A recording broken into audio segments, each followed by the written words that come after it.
Plan Virtual Pod, and super excited about today's episode. Got Jeff Green and Dan Oyer joining us from Annex and O'Neil. And obviously, there's a lot of people in this industry, but Jeff is somebody I've always looked up to in my career and gotten to know over the years, and then introduced me to Dan over time and got to know Dan. And so super excited to have you guys on and talk about what's going on. I wanted to kick this off. This is a surprise for Austin too. So with everything going on in the world, let's talk about some fun stuff. So what year or what decade was the first Winter Olympics? What decade? What decade? Decade. It was in the 1900s, so I'm giving you 1910. that. 1910, 1920. 30s. Not 1910. I mean, what did it have something to do with world wars and? It was 1920. It's in the 20s. It was in the 20s. We I'll had give it Jeff surrounded. What do I get? What do I get? Do I get a Veco Plan hat? Yeah, no. In the mail, you'll get a bouquet of Veco Plan flowers. It's coming your way. Veco bow ties, maybe. Oh, I'll sport that at the next conference. You would wear a bow tie? That would say Veco Plan on it. Yeah. Veco Plan Annex. So everybody give me their favorite Winter Olympic sport. Snowboarding, dude. Shredder. Gnar. Sean White. I'm gonna go skeleton. Ooh, I think it takes fun. some guts to do that. It's intense. dangerous. Curling for sure. Nothing better than sweeping in front of something and then having it. Have you ever thrown one of those stones? It's intense. Jeez. No, It's like chess on ice. What's they're like 50, 60 pounds. Yeah, I was gonna Heavy. ask what's the weight. Yeah, they're heavy. Yeah. Huh. Yeah. I like that new figure skater. Not that figure skating is my favorite sport. It's obviously hockey. I'm a huge hockey guy, but there's a figure skater from the U.S. that does backflips. And I'm like, that's pretty. That's gnarly. That I mean, it's one thing to jump up and do spins. I feel Yeah. like it's a whole nother thing to do flips.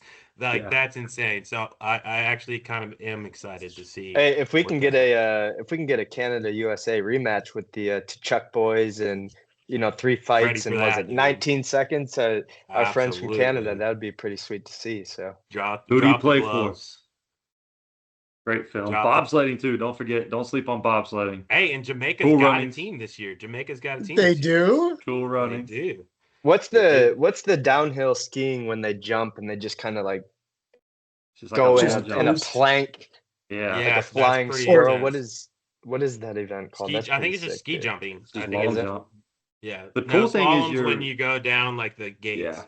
But the long jump is cool. You're really never that high off the ground. You're just parallel with the They're mountain. just going. Right. You're just gone.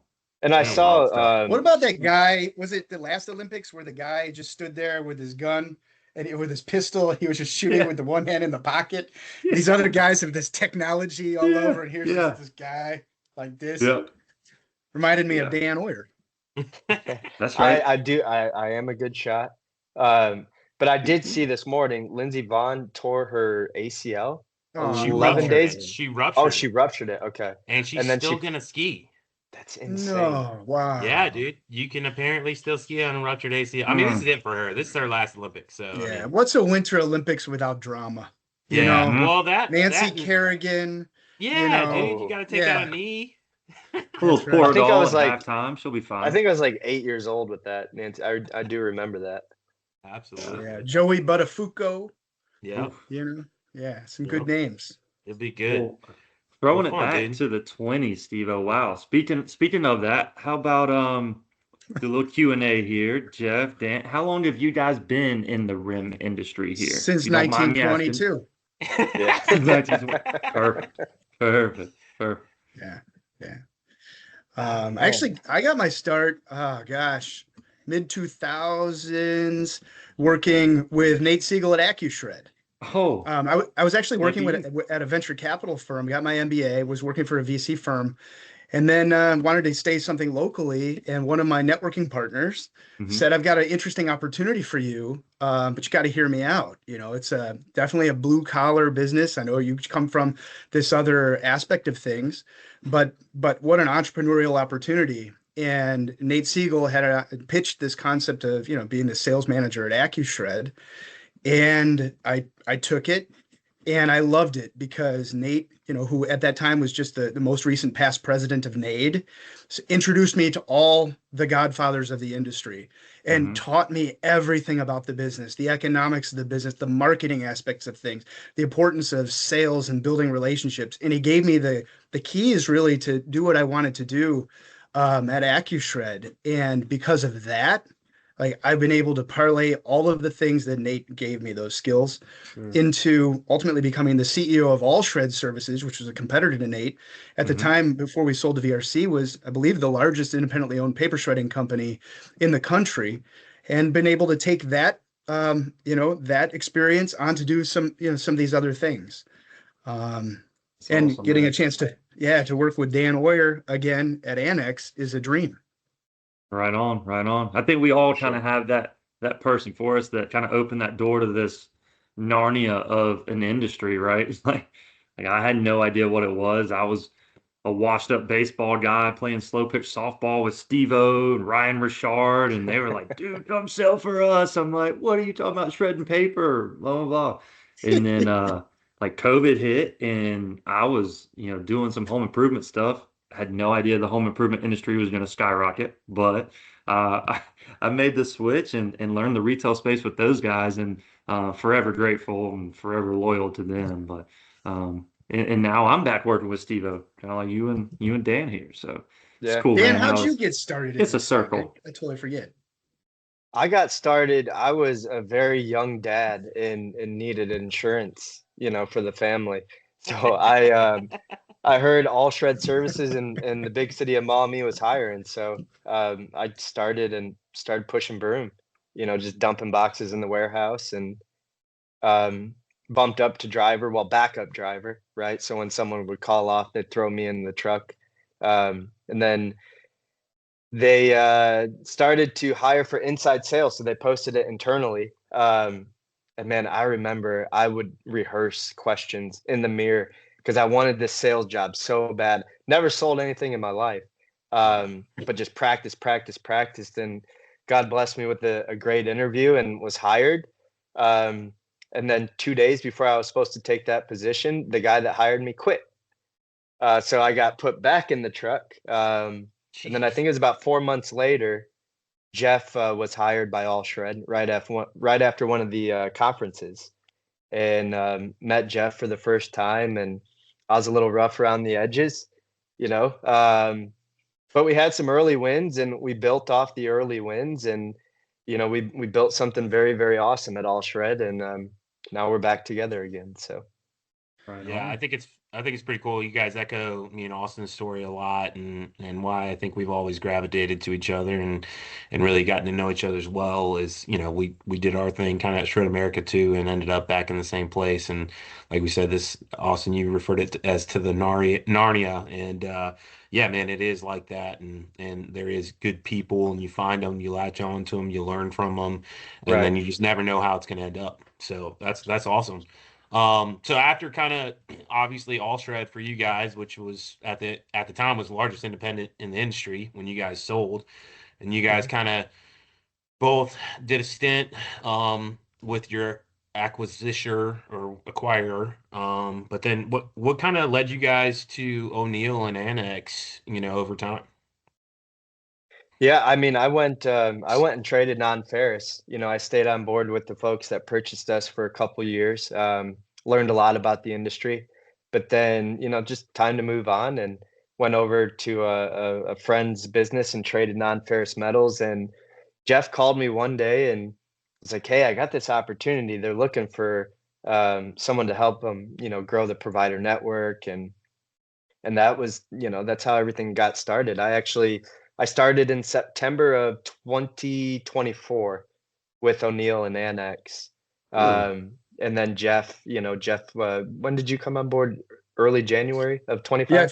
officially in January. But Aaron Reismus, who's the CEO of O'Neil and Annex, reached out to me actually at a NADE conference a few years ago. He had just taken over as CEO, and we had just sold All Shred, and we just kind of struck up conversation. And I said, what are you doing in this business? He goes, I'm here to disrupt the industry. Hey, Love that. And I said, Yeah. man, I want world domination too. Why don't we work together on a project? Right. And we just stayed in touch. And he had contracted me to help him build out something really unique to this industry that's really going to be a game changer. And it kind of parlayed into, hey, Jeff, you want to come on board full time? I'm kind of having fun doing my consulting gig, just loving life and everything. But you know what? This is crazy enough of an idea. It's going to help as many people as we can. It's going to give the next breath of life to this industry. there Heck, you why go. not? Let's come on board. So Dan and I, Randy Scheid, Mike Ferguson, we've been working together to build out this Annex concept really over the past year or so. Yeah. Right. Well, man, let's expand on that. That's what we're here for, right? Networking, getting this content out to um, our guys. I mean, this started out as like, hey, we got some used trucks out here. Take a look if you need one, this, that, and the other, right? But again, trying to provide more value. This has turned into a virtual pod where we can have other vendors on here and share insights, right? And reach as many of these folks as we can. So. What's the scoop, man? What are we talking about here with Annex? Well, let me ask you guys a question. Have, Uh-oh. have you, Uno. over the last year or so, heck, maybe over the last week, have Hmm. you ever bought anything online? Peter On a Millar regular just had like a basis. 70% sale, man. Yeah, yeah. Yeah. I'm good. I mean, the Amazon man like lives on my front step. No I Yep. mean, kidding. so much so Chewy. that my wife and I we put like a box out there with all the goodies. She makes like home baked cookies, and we'll Really? put waters and not beers or anything like that out there for the guys to take. But they'll take it and they write thank you cards. Like they literally live on my front step. Sure. You know, and that's where the future of the buyer of tomorrow is. They are online. All right. And if you ask, and we've taken the poll before at shred schools, at industry conferences, if you can even run the search on Google and look at all of the NAIDS, the NAID member or iSigma member um, websites out there, not a single shred company or record storage company has the ability to sell their services online. Right. And that's really what Annex does is we marry the what the end user is looking for with that service provider at the time that end user wants to shred paper, And right? continuing on that theme, you can get on a provider's website and you can contact them. You Yeah, can request a quote, you can call them, but sure. like Jeff said, you can't buy from them. And with the B2B e-commerce forecasted to hit 3 trillion in the States by 2027, Yeah. we as an industry, we're literally capitalizing on zero of that opportunity. So we're excited. We've hit the ground running. We're over 110 providers nationwide, getting ready Wow. to launch in the UK here soon, and just continuing to get the message out. So we appreciate the opportunity to kind of broadcast and paint a picture of how we can help providers meet where the Yeah. new So, customer is. Yeah, I mean, Dan, absolutely. real quick on that too. You mentioned the UK. I was just doing some research on some of the providers in the UK. We've got quite a few partners, actually several iSigma members that are yeah. in the Right. Yeah, UK. yeah. And I was looking at their websites, and I would say a good 75% of the websites of service providers in the UK already have e-commerce on Sure. Right. them. So you see this in Europe. Why Hmm. isn't it prevalent at all in the United States? Yeah. Don't And it's a know. convenient society, right? Like we live in a convenient society, right? You talk about Amazon, Sam's Club, everything, right? Like, I mean, my wife can order diapers for the babies and they're here, in 24 hours, They were here it's Hmm. it's yesterday, man. y- it, They were here yeah, yeah. yesterday. I think Christmas time, I literally had, I mean, the efficiency of Amazon, I don't know if it's actually efficient or not, but with like multiple deliveries within a day based Hmm. on orders and whether it was my order, my wife's order, whatever, like they are it's that big of a deal. Um, and so what's interesting to me, so how does it kind of work, start to finish, right? Like, I understand the idea of it, but like, how Yeah. does it work for the users? You want to take that, Jeff, or you want me to get it? Go right ahead, Dan. Yeah. So, good question. The way it works is we drive the consumer to the marketplace. The marketplace is very similar to an Expedia and Orbitz, but just think for the RIM industry. So the Sure. end user is going to type in where they're located, address, city, and based on the search results of where the providers have set their service territory and where they'd like to be discoverable within that search bar, it's going to pull all the options for shredding and for storage. And from there, the user, the end user, the purchaser can look at photos, can look at reviews, accreditations. It can transparently shop and then ultimately make a purchase directly from the service provider. So it's not an opportunity, it's actually confirmed booked business that Hmm. the providers live on Annex are receiving. Hmm. Yeah, that's important, man. Obviously, not having to really go out and compete. You know that's your business now. That's awesome. Right, Wow, that's right. really cool. Yeah, no, it's a very interesting idea. And it's, we've had these conversations with providers and we're looking for folks that want to grow, kind of disrupt, right, the status quo, keeping our relevant or our industry relevant. Steve-O, we talk about this all the time. Yeah, What new technology can we bring to the table? And I think Aaron's vision for the marketplace in 5 years from now probably won't be the same. I think that's the good thing about Aaron and the leadership team is we're not afraid to pivot where we see an opportunity. And initially, Annex was for storage, right? O'Neil sure. legacy storage software, and the leadership team recognized the opportunity on the shred side. So being able to implement that fairly quickly, in my opinion, software and technology, it's tough sometimes making sure that the buying experience is correct and the way the providers are being laid out in a transparent manner. But yeah, we're excited for the future. Yeah. And I think we can all kind of agree here that the industry can feel somewhat outdated sometimes, right? I mean, it's not rocket science. You don't have to reinvent the wheel. Your Sure. best customers should never know you're even there, right? So, I coming from the retail side, working with Steve-O, I mean, I think we did things a little differently and kind of like you guys. And then I get on the manufacturing side and start meeting with a lot of these customers in my territory. It could be kind of surprising, man, and we got different levels and tiers of business. You've got your mom and pop guys, your owner operators, sure. And then you've got your structured type businesses, but um, there's such a different range across them. It's kind of hard to navigate those conversations. Bringing something like this is almost like an enlightenment type conversation, right? Or think about the units. It's hard for me to almost wrap my head around. I'm really not that far removed from the retail side. So, Right. what are you guys seeing? What are your reactions when you're sitting down with folks? Is there some? I'd assume there's some misconceptions probably. Um, what do those conversations look like? How do you guys tackle those?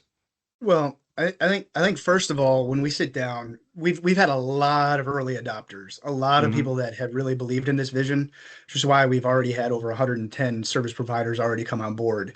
And really, we're just building this marketplace out. We want to build the best storefronts we possibly can before we drive traffic to scale.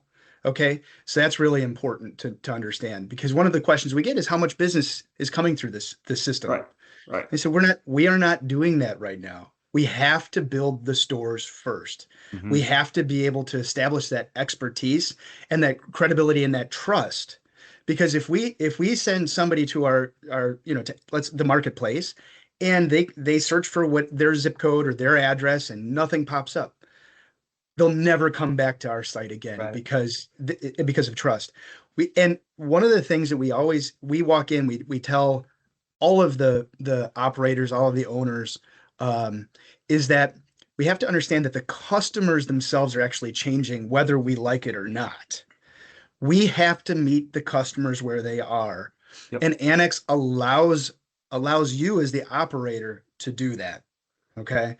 But I think switching gears just a little bit, Dan and I have been in, gosh, 300, 400, 500 or so um, shredding companies, whether actually in their plant or in their offices, or just having really intimate phone calls with them. Yep. I would say that the best shredding companies, whether it's a mom and pop or a larger company, let's say like an All Shred was, is the importance of the team, right? Mhm. Right. What we do is not rocket science, right? But the importance of the team is so critical. And it really starts from the top down, right?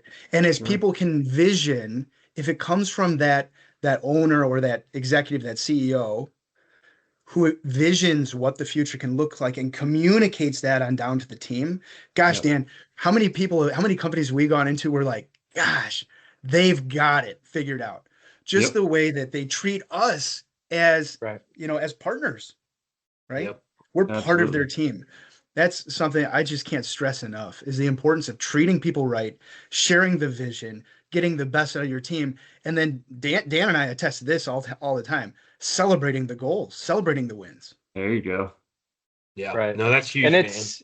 it's a different kind of conversation, right? Because when I'm selling software, I'm the product. When you guys are selling trucks, you're the product. Yeah. Now the roles are reversed. So we're talking to providers where it's their product that we're selling, right? So stocking the Yeah. shelves, building out the network providers, is definitely a goal for us last year, and it's definitely a goal that we're continuing for this year. Yeah. That's No, awesome, that's man. awesome. That's awesome. And I mean, I mean, we've both been a part of really good teams. I think at both of our prior, places, we've been a part of some awesome teams. I mean, when you look at both organizations and the players that were in those organizations, and they're either in and around the industry still, no matter what, it kind of tells Right. you the teams that these, that we've all been a part of, which is really cool. And how does that look? I mean, I know you talked about the teams are important, but what an operational standpoint, what are you guys kind of looking for in a good Annex partner? Do you care about what you do? Do you service your customer? Do you have 5-star reviews? We're looking for those partners that are already the best at what they do. Mm-hmm. And those are the ones that they are our best customers or our best partners because they already get it. Yeah. We're Yeah, just Right. we're just helping them continue to do what they're doing. Now, yeah, what we're finding is those providers that might get 1 or 2 stars, they don't want to be on NX. Right. sure, And we want to help them grow, but we probably don't want them on NX either. sure, Yeah. We're Yeah. looking sure. for the best of the best. Yeah. Best Right. in That makes class. sense. Yeah. You Yeah, got to protect the brand, right? yeah, That's absolutely. right. That's right. Awesome. Absolutely.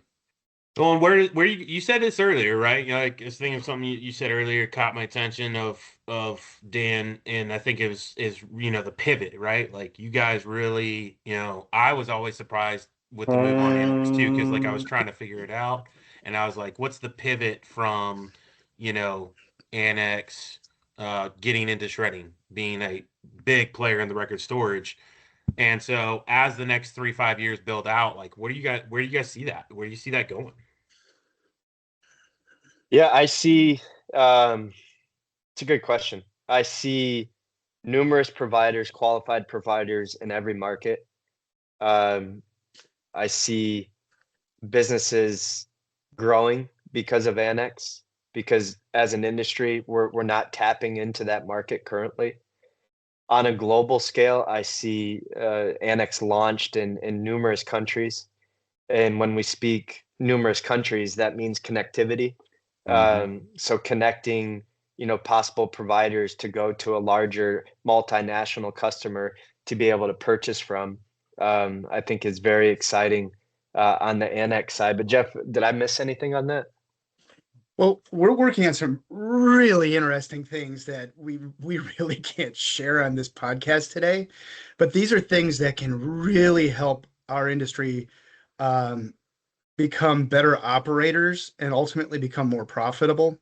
I really think that success to us looks like our customers just having a much better buying experience, There you go. and our service providers also having a wonderful experience. I think if we can go to the iSigma conferences 5, 10 years from now, and we can walk around the exhibits or the truck lot, and people will walk past us and say, they helped us grow our business. To Right. me, that Mhm. is a success. Absolutely. Yep. Absolutely. That's what I'm here for. I mean, if your last shirt has pockets, great. The kind of theme of this conversation, I went to a small Christian school in college, and paid a lot of money for a business degree that I've never really, honed in on. But service over profits was like the main theme of kind of the whole school, and that's kind of what this keeps bringing me back to. If you can provide better service, quicker service, the better buying experience. It's just it all flows back into the same pot, right? And taking care of the little things. I think we're all kind of have an athletic background too. How many times you hear that coach say, "Take care of those little things, and the big things will handle themselves," right? Austin, we So, were taking leadoffs. What bar were we at up in in Charlotte? oh Wherever man, we went to. somewhere on Montford. Yeah, yeah. We're That's talking about right. the That's World right. And Series. and you were showing me how you did your lead off, how you got that extra step. I missed That's that. right. Those I was fundamentals, man. dog tired. I went home after dinner. I went back to the hotel room, so I definitely missed that. I Yeah, said that guy, he knows how to steal a base, and he's there in his cowboy boots. we. Yeah. Getting after it. We've Nice. been there. We've all been there. We've all been there. But yeah, man, I'm excited. This is kind of what this goes hand in hand with our vision, with just this little networking type group. It's just, um, I mean, just keep advancing, right? Like, don't be complacent. Keep bringing the value. Keep growing every day. It reminds me of the old, I started out knocking on doors, right? Like that's like Dan. I had no idea that was your background, man. Like that's awesome. That's a lot of Thank you. adversity, right? And for us to Right. all get here today and have it, none of this was handed to us, right? And if we can carry that with us to our customer, a lot of these owners that I know, nothing was handed to them, right? They've built it Right. day by day. And I remember this Will Smith video I would always watch and show my guys. It was like, how do you build a wall? You lay that brick one day at a time, but you lay it perfectly every single day, right? You lay that brick as perfect as you can. And at the end of it, you're going to have a perfect wall, right?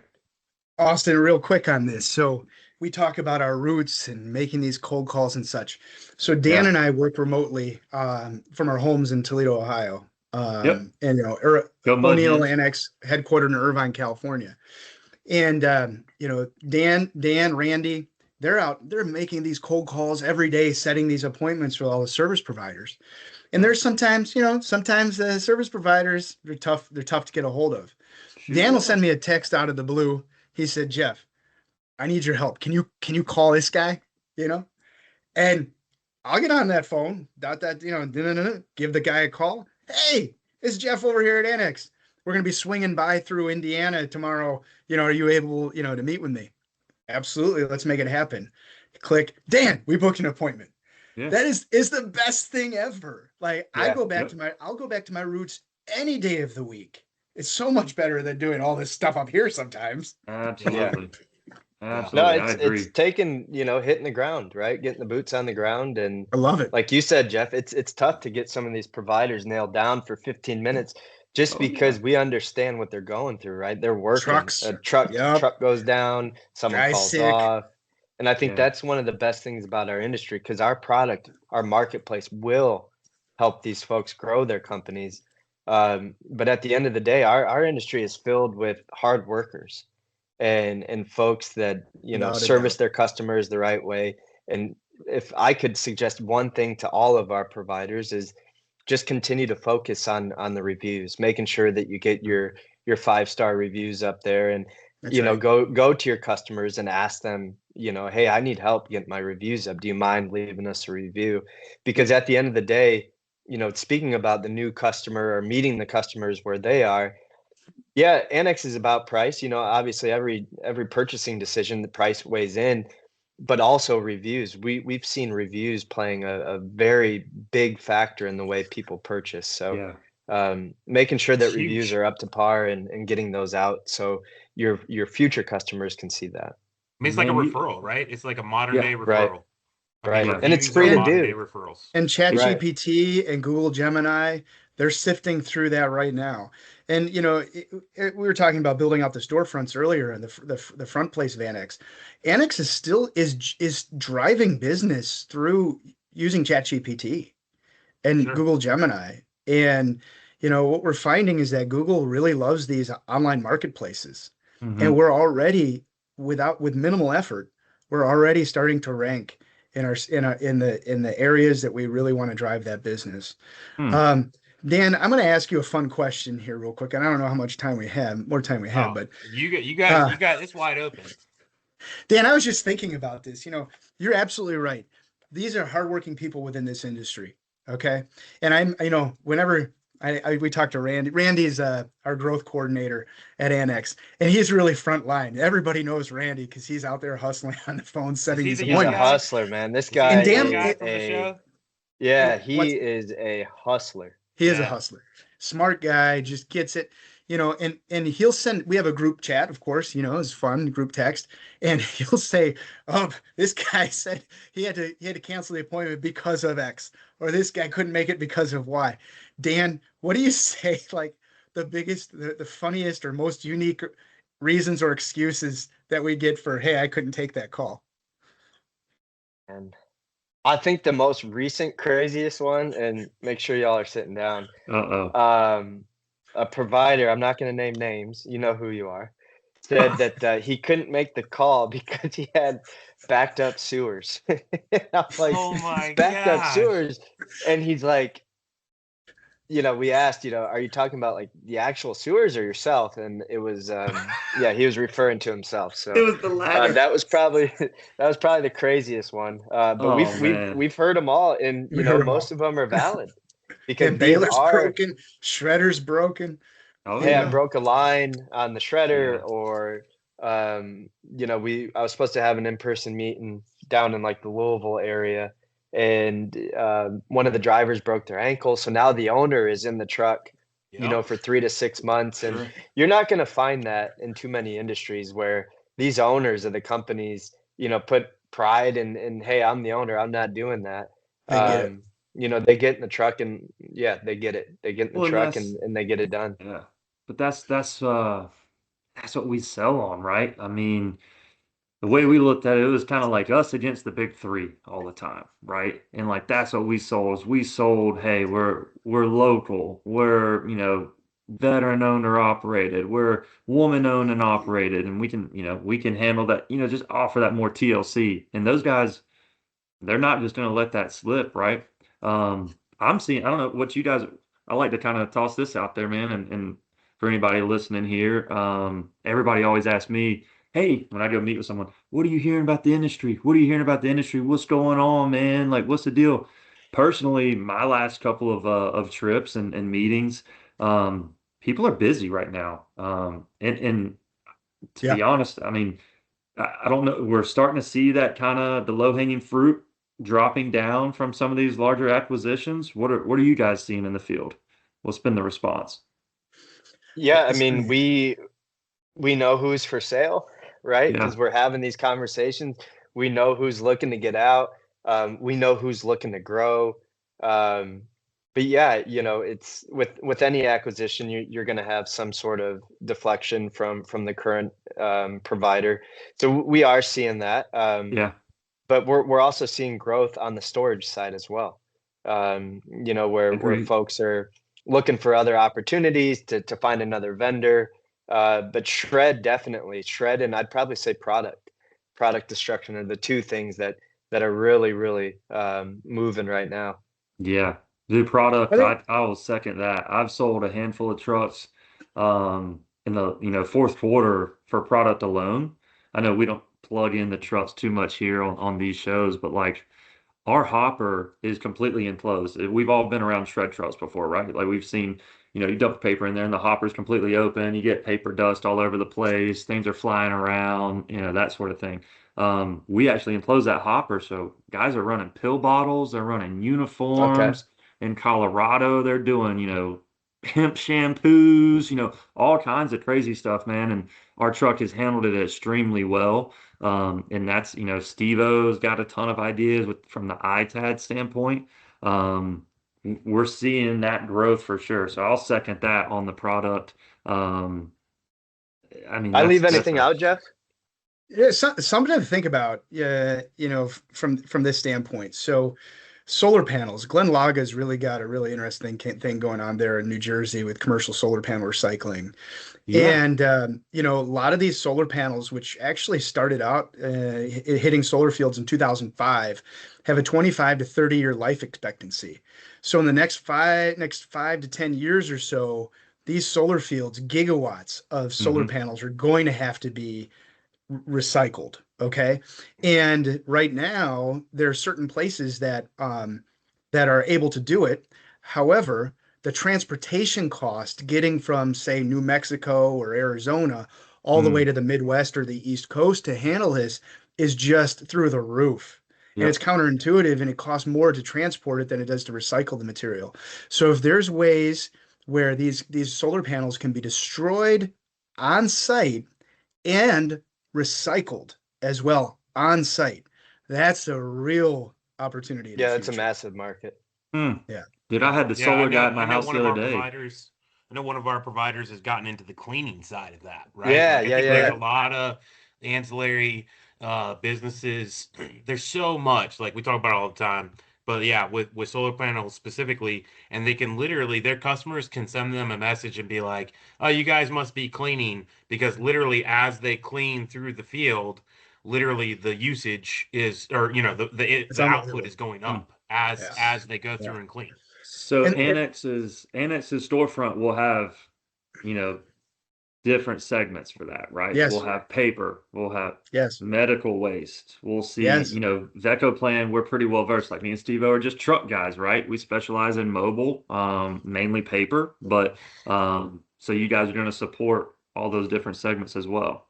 Ultimately, ITAD will be next when we get into, but there are certain things like, our friends out west who actually do the solar panel cleaning Yeah. reached out to us and said, you should get this on the site too, you know. Yeah, I would So venture to say it may be the same customer. yeah, I think we know who it is, and she's a wonderful human being.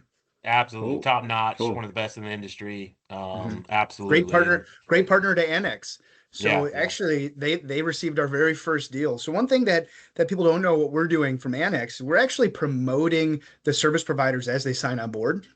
Right. But we're attending industry conferences, ARMA, the local ARMA chapters, where we're exhibiting on behalf of the service providers in that community, Hmm. and we're giving some shredding away for free to those places, right? Just to support our service providers. Hmm. That's Yeah. awesome. That's awesome. That's great, man. All good stuff, all fantastic. I mean, I love this conversation. I love we roped AI into it a little bit because Hey. that was an original topic of discussion. And I think, as much as we talk about the AI arms race, there's there's still so much fundamentally good things that can be happening even without AI. And I think Annex, you guys are really at the tip of the spear of what's going on.